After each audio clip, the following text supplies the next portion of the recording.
ભારત ઇટલીના સંબંધો મજબૂત થવાની ચર્ચા તે વચ્ચે નરેન્દ્ર મોદી બુધવારે સત્તાવાર મુલાકાત માટે ઇટાલીના રોમ શહેર પહોંચ્યા હતા।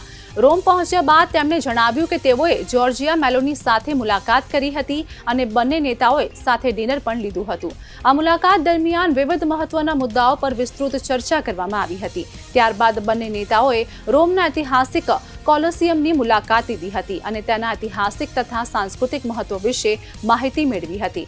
ઇટલીના પ્રધાનમંત્રી જોર્જિયા મેલોનીએ સોશિયલ મીડિયા પર પોસ્ટ કરીને પીએમ મોદીને welcome to Rome my friend કહીને સ્વાગત કર્યું હતું। આ મુલાકાતને બંને દેશો વચ્ચેની મિત્રતા વધુ મજબૂત કરવાની દિશામાં મહત્વપૂર્ણ માનવામાં આવી રહી છે। મળતી માહિતી મુજબ આગામી ઔપચારિક બેઠકમાં ભારત ઇટલી સંબંધોને વધુ મજબૂત બનાવવા માટે વેપાર, રોકાણ, એડવાન્સ ટેકનોલોજી અને વૈશ્વિક મુદ્દાઓ પર ચર્ચા થવાની સંભાવના છે। આ ઉપરાંત પીએમ મોદી ઇટલીમાં કેટલાક મહત્વના કાર્યક્રમોમાં ભાગ લેશે અને ઇટલીના રાષ્ટ્રપતિ સર્જિયો માતારેલા સાથે પણ મુલાકાત કરશે।